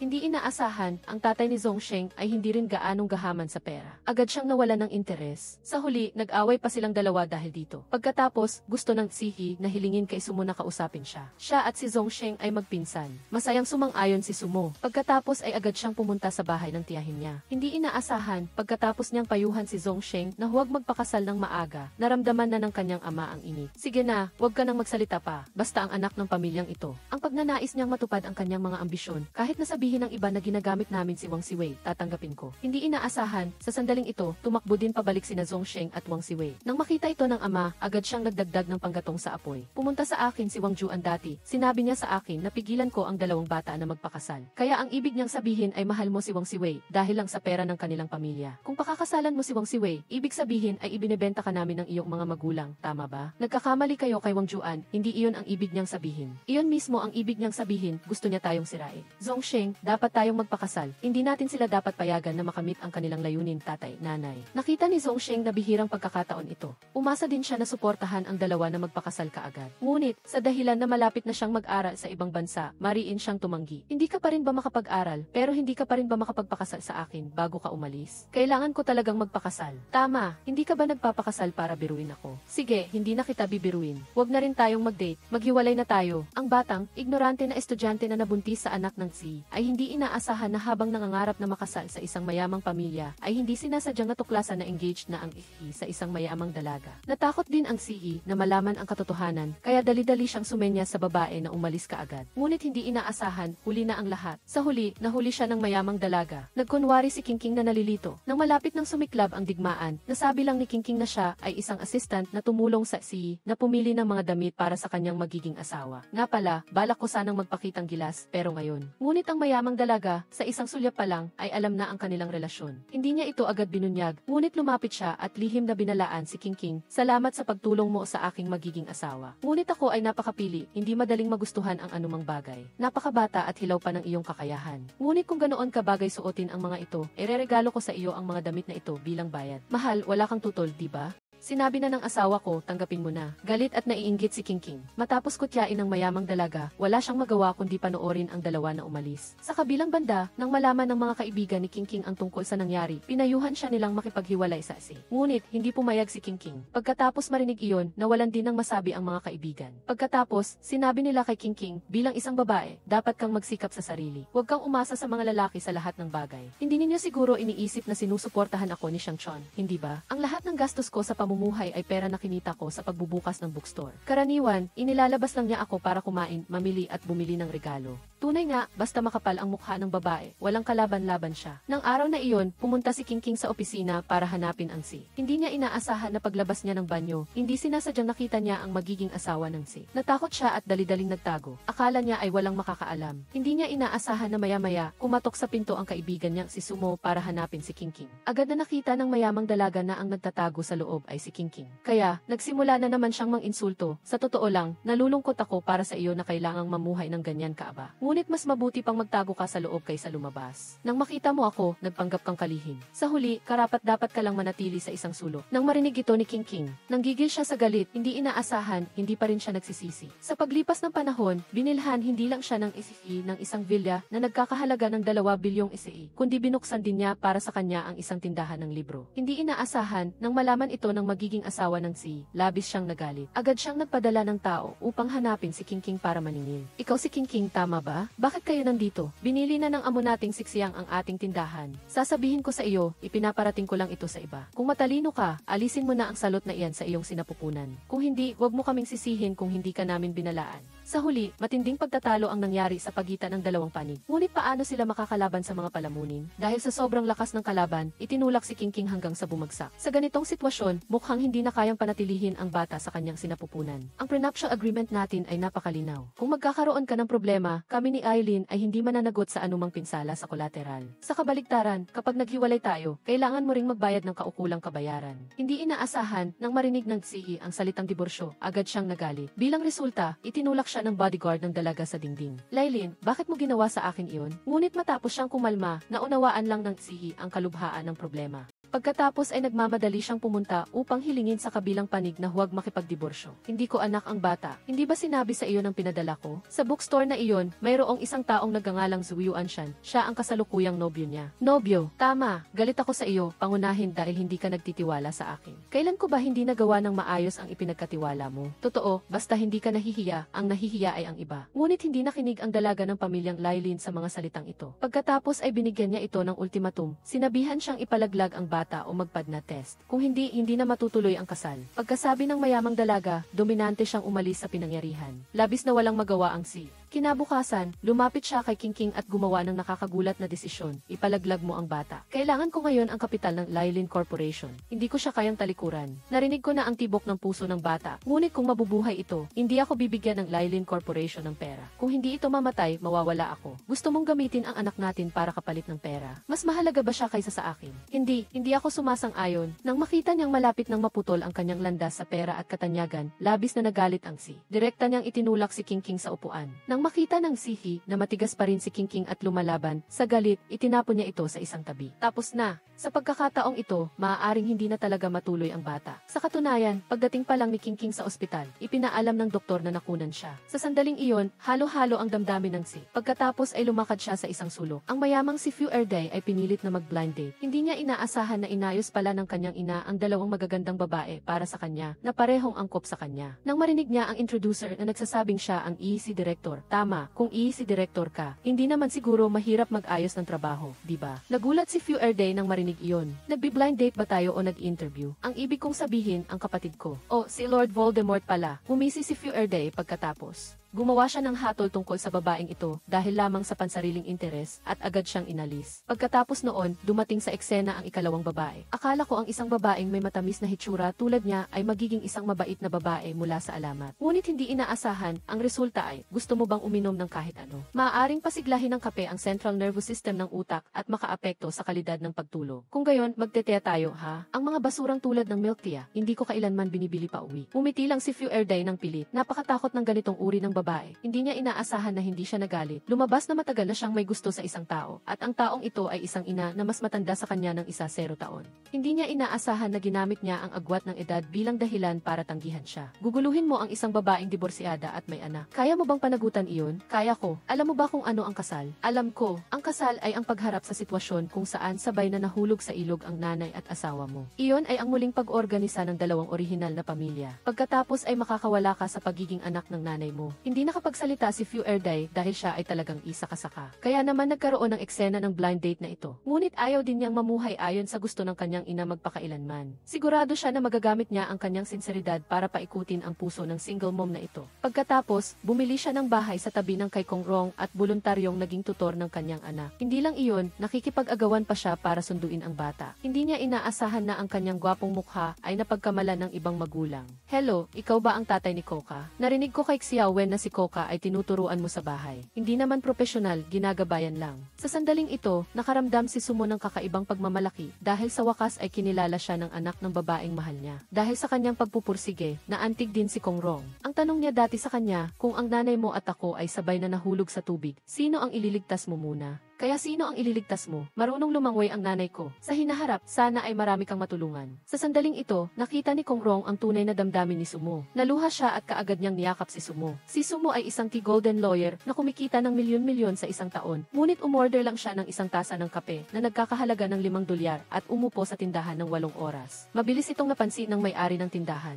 Uminom ka lang ng isang tasa ng kape at umupo dito ng 8 oras. Napakasisipag mo naman. Walang patakaran dito na nagsasaad na kapag umorder ng isang tasa, hindi maaaring umupo ng 8 oras, hindi ba? Bukod pa rito, ako ang iyong customer, at iyan ang karapatan ng isang customer. Hindi ba't medyo bastos ka na? Nang marinig ni Zhao Xiangqing na tinawag siyang bastos ng kalaban, lalo siyang nagalit. Nakaupo ako kasama mo rito ng 8 oras. Sinabi mong bastos ako. Hindi ba't isang tasa lang ang in-order mo at naglakas loob kang sabihin sa akin yan? Hindi ko iyon ibig sabihin. Hindi mo kailangang maging ganyan ka-emosyonal. Ano kung emosyonal ako? Gagawin ko ang gusto ko. Sino ang makakapigil sa akin? Anong karapatan mo para pigilan ako? May damdamin din ako. Hindi ba't pwedeng maging emosyonal ako ng kaunti? Lumabas na si Zhao Xiangqing ay buntis. Ang kanyang kakaibang pag-ugali ay dahil sa hormonal imbalance. Hindi inaasahan ni Zhu Yuanshan na iniisip niya na masyado siyang kaunti ang binili. Pagkatapos, kumuha siya ng isang libro mula sa estante. Bibilhin ko ito. Hindi mo kailangang bumili ng libro. Hindi ko alam gamitin ang cash register system. Nakita ito ni Zhu Yuanshan at pagkatapos, kinailangan niyang ilabas ang kanyang telepono upang magbayad. Hindi niya inaasahan na mapagkakamalan siya ni Zhao Xiangqing na sinasadya niyang lapitan para makipagkaibigan. Agad niyang pinapaalis ang kalaban. Ito ang unang pagkakataon na nakatagpo si Zhu Yuanshan ng isang ganoon kakatuwang babae. Hindi sinasadya, nakaramdam siya ng paghanga sa kanya. Kinabukasan, sabik siyang bumalik sa bookstore. Maaari ba akong magtanong, mayroon ba kayong empleyado na ganito kataas, na may mahabang buhok hanggang balikat? Ang huling beses na nakita ko siya, tila nakasuot siya ng itim. Siya ang aming boss. Wala siya ngayon. Nagulat at nabigla si Zhu Yuanshan nang marinig ito. Wala siyang magawa, kaya ipinasa na lang niya ang tiket sa konsyerto sa Sales Clerk, at pagkatapos ay umupo ulit sa kanyang dating pwesto para magbasa.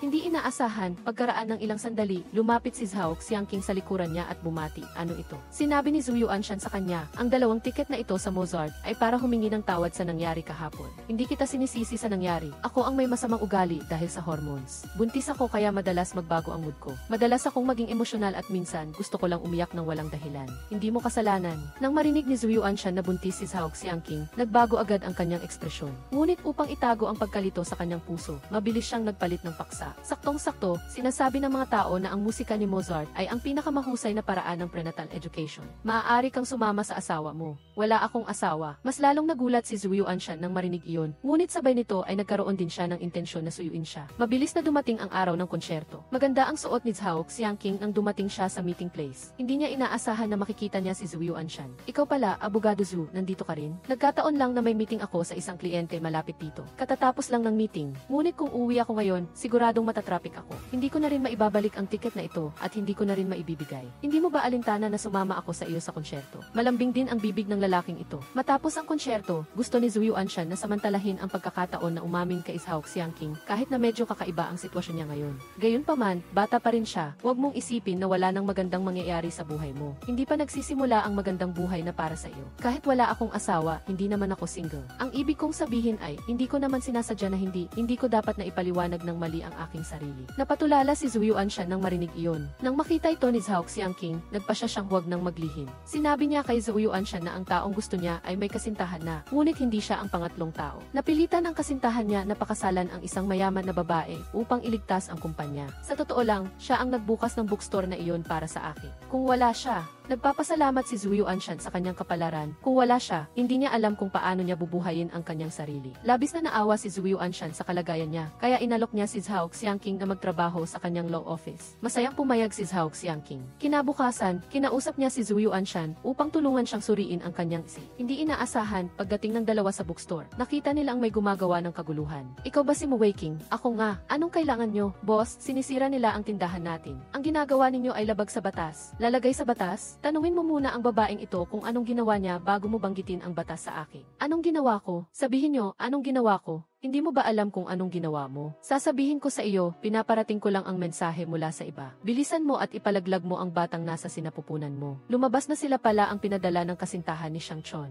Dahil dito, nagkagulo ang dalawang panig. Sa gitna ng kaguluhan, natumba din si Zhao Xiangqing. Mabuti na lang at nadala siya sa ospital kaagad. Walang nangyari sa bata. Hindi inaasahan, dumating din ang kanyang kasintahan. Sinabi ni Zhu Yuanshan sa kanya na ang pinsala ni Zhao Xiangqing ay dahil sa kanya. Pinayuhan niya itong umayo sa hinaharap. Sino ka? Ako si Zhu Yuanshan, isang abogado. Iniulat ko na sa pulis ang nangyari ngayon. Pero sa tingin ko, sino man ang gumawa nito ngayon. Alam mo rin kung sino ang gumawa nito. Sa ganitong paraan, lumipas ang panahon at lalong naging malapit ang kanilang relasyon. Ngunit nalaman ito ng kasintahan niya. Nagkaroon sila ng pagtatalo at sa huli, aksidenteng, ngunit sinasadya, nawala ang bata sa kanyang sinapupunan. Pagkatapos nito, nagsisi siya at sinampal ang sarili sa sulok at pagkatapos ay tinawagan ang mayaman na gina. Ayos na ang lahat, maghanda ka na para sa kasal. Kasabay nito, nang malaman ni Zhu Yuanshan ang sitwasyon ni Zhao Xiangqing, kusang loob siyang nagpunta sa ospital at ginampanan ang responsibilidad ng isang kasintahan. Ngunit naramdaman ni Zhao Xiangqing na hindi siya karapat-dapat kay Zhu Yuanshan, kaya pinili niyang umalis ng walang paalam. Hindi pa rin sumusuko si Zhu Yuanshan. Para mahanap si Zhao Xiangqing, naghanap siya sa maraming lugar. Sa huli, natagpuan din niya ito sa isang liblib na maliit na bayan. Halika, umupo ka rito. Ang isang ordinaryong empleyado ay nagkaroon ng relasyon sa isang CEO na may bilyong halaga ng ari-arian. Hindi inaasahan, kinabukasan, pagdating niya sa trabaho, pinahirapan siya ng chairman. Pagkatapos, inutusan siyang bisitahin ang pamilya ng mga namatay na manggagawa. Paano na ang pamilya namin pagkatapos nito? Alam kong kahit anong mangyari, hindi na maibabalik ang namatay, ngunit magbabayad ng kompensasyon ang ansyeng. Ang buhay ng pamilya mo sa hinaharap ay hindi magiging problema. Hindi inaasahan, nang marinig ng babae ang tungkol sa kompensasyon, lumiwanag ang kanyang mga mata at agad siyang humingi ng 2 milyong sumo. Nang makita ang kagyat na sitwasyon, kinailangan niyang bumalik sa kumpanya upang makipag-usap muna sa chairman. Mga lumang taktika, lahat lumang taktika. Ang pakikipag-usap tungkol sa paghihirap ay hindi kawanggawa. Sa huli, ang aming mga safety measures ang may problema kaya nangyari ito. Inakala niya na gagamitin ng chairman ang pagkakataong ito upang pahirapan siya, ngunit hindi inaasahan. Sa pagkakataong ito, binigyan siya nito ng buong kapangyarihan upang hawakan ang bagay na ito. Ngunit nang dumating si Sumo sa lugar, nilalaro pa rin ng kalaban ang laro ng pagtataas ng presyo. Sa tingin ko, kahit anong mangyari, dapat bayaran ng 0 milyong sumo. Napanganga na rin si Sumo. Hindi inaasahan, mayroon pa rin gustong kumita mula sa pagkamatay ng sarili niyang ama. Kaya nagkaroon ng matinding pagtatalo ang dalawa. Nagtalo ang dalawa hindi inaasahan, palihim na nai-record ng babae.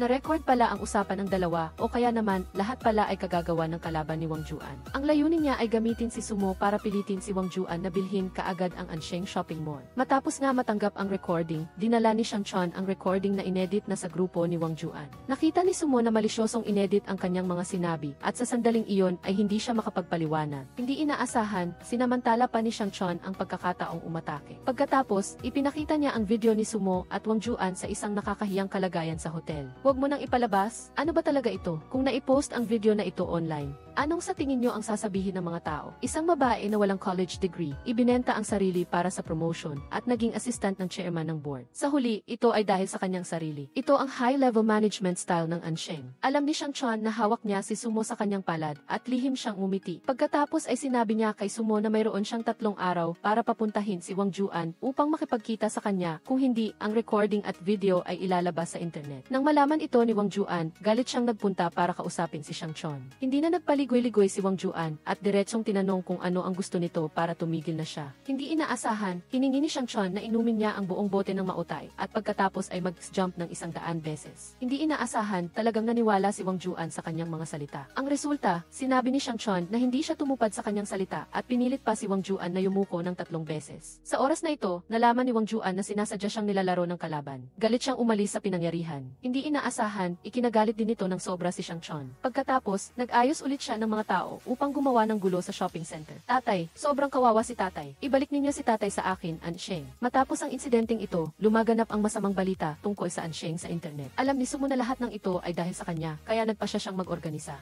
Pulong balitaan at takuin ang lahat ng responsibilidad. Hindi ka siguro ordinaryong empleyado ng Ansheng, hindi ba? May relasyon ka ba kay si Wang Juan? Hindi ganoon kalapit ang aming relasyon. Ang pagkilos na ito ay walang direktang utos mula sa nakakataas. Bakit naman ako magkakaroon ng personal na relasyon sa isang senior executive ng Ansheng? Hindi inaasahan, sa sandaling ito, ipinalabas ng reporter na inayos ni Xiang Chon ang pribadong video niya at ng Si sa hotel. Walang masabi si Sumo, ngunit upang protektahan ang imahe ng Si, wala siyang pakialam sa anumang bagay. Hindi kailanman gumawa ng anumang kahina-hinalang bagay sa akin si Juan. Kaya, ano ba talaga ang video na ito? Ako ang nanggulo sa kanya. Nang malapit nang masira ang reputasyon ni Sumo, hindi inaasahan, sa kritikal na sandali, dumating si Wang Juan sa pinangyarihan at nagpa siya na mag-propose sa kanya sa harap ng lahat. Sumo, pakakasalan mo ba ako? Si Wang Juan, na dating isang bilyonaryo, ay naging isang dukha. Lumabas na nalaman ng kanyang madrasta na mayroon siyang ovarian cancer at hindi na magtatagal ang kanyang buhay. Ayaw niyang mapunta ang kanyang bilyong-dolyar na korporasyon sa kamay ng iba. Dahil dito, nagpatawag siya ng isang high-level shareholder meeting at mariing ipinatalsik ang Si sa kumpanya. Attorney Fang, basahin mo ang dokumentong hawak mo. Ang panganay na anak kong si Wang Juan ay ampun ko lang. Sa sandaling ito, nalaman ni Wang Juan.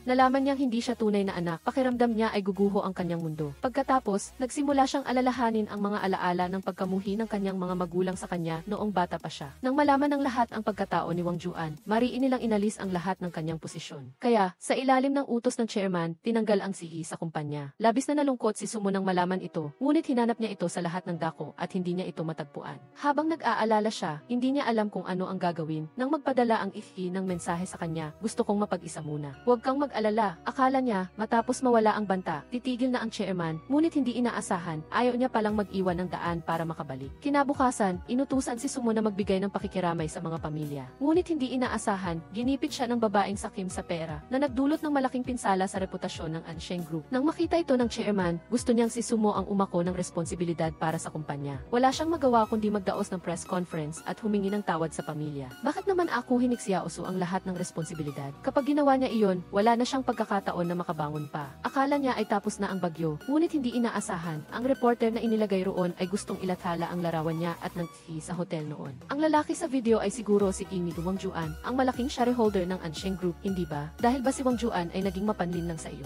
Kaya gusto mong gamitin ang bagay na ito upang maghiganti sa Ansheng. Umalis ba si Wang Juan sa Ansheng dahil sa pagkakalantad ng bagay na ito? May iba pa bang maling ginawa si Wang Juan? Nang makita ni Sumo na gusto ng media na dungisan ang pangalan ni Wang Juan, inako niya ang lahat ng responsibilidad. Ang ibig mong sabihin, hindi ka nag-atubiling gamitin ang iyong sarili upang akitin ang boss, tama? Upang mapabilis ang pag-promote ng walang pakundangan. Ngunit tinanggihan ako ni Wang Juan, kaya nagtatanim ako ng galit sa aking puso. Walang nasabi ang reporter nang marinig ito. Nang malapit nang mawala ang lahat ng karangalan ni Sumo, hindi inaasahan, sa sandaling ito, biglang lumitaw si Wang Juan. At direkta siyang nag-propose sa harap ng maraming tao. Sumo, pakakasalan mo ba ako? Akala ni Sumo ay nagpapanggap lang ang sihi sa kanya. Labis siyang natuwa na hindi na niya mapigilan ang kanyang mga luha. At sa ganoon, umikot ng 360 degrees ang kwento. Pagkatapos, tinanong ni Sumo ang sihi kung niloloko lang ba siya nito. Ano nang pinagsasabi mo? Natanggap mo na ang singsing, hindi ka pwedeng magsisi dyan. Sa ganito, sa huli ay nagpa siya ang dalawa na magkasama habang buhay. Akala nila ay doon na matatapos ang lahat, ngunit hindi inaasahan. Nang gabing iyon, nakatanggap ang ihi ng balita na ang kanyang kapatid na lalaki ay nalulunod at nasa kritikal na kondisyon. Kaya dali-dali siyang pumunta sa ospital. Lumabas na matapos malaman na aalis ang kanyang kasintahan para mag-aral sa ibang bansa sa loob ng 3 taon. Desperado siyang magpakasal bago umalis ang kanyang kasintahan, ngunit tinanggihan siya nito. Pagkatapos, malungkot siyang nagpunta sa bar para uminom. Hindi inaasahan, pagkatapos uminom, nakita niya ang kasintahan ng kanyang kapatid na lalaki na nakikipaghalikan sa ibang lalaki sa swimming pool. Hindi inaasahan, sa gitna ng pagtatalo, itinulak ni Wang Yanan si Xiang Chon sa swimming pool. Pagkatapos, umalis na lang ang dalawa ng walang alam. Ang pagkahulog na iyon ay hindi lamang nagdulot ng matinding kakulangan ng oxygen sa utak ni Wang Yanan, kundi nagdulot din ng matinding impeksyon sa kanyang baga. Pagkatapos, dali-daling pinanood ni Wang Siwei ang footage ng Kiki sa bar. Ngunit, pinuto na pala ang footage ng kamera. Nang makita ni Wang Siwei na sinasadya ng may-ari ng bar na itago ang katotohanan. Sa galit, sinugod niya ang tao. Sa huli, dinala rin siya ng pulis dahil sa sinadyang pananakit. Sa kabilang banda, nang malaman ni Zhao Xiangqing na kumatos si Wang Yanan at na ospital, labis siyang nagsisi dahil sa patuloy niyang pagnanais na magpunta sa ibang bansa, kaya tinanggihan niya ang proposal nito. Kung hindi lang ako naging matigas ang ulo, hindi sana nangyari ito kay Wang Yanan. Kasalanan ko, ngunit ang hustisya ay matagal darating ngunit dumarating. Ginamit ni Wang Juan ang kanyang koneksyon at sa huli ay natuklasan ang katotohanan at dinala ang nagkasala sa hustisya. Pagkatapos, nagkamalay si Wang Yanan. Matapos ang operasyon ng paglilipat ng baga na ibinigay ng kanyang kapatid na si Wang Siwei, unti-unti siyang gumaling. Ngayon, hindi lang si Wang Yanan at Zhao Xiangqing ay magkasama, si Wang Juan at Sumo ay nagtapos din sa isang kasal. Dito nagtatapos ang pelikula. Maraming salamat sa inyong patuloy na suporta. Magkita-kita tayo sa susunod na mga video sa channel.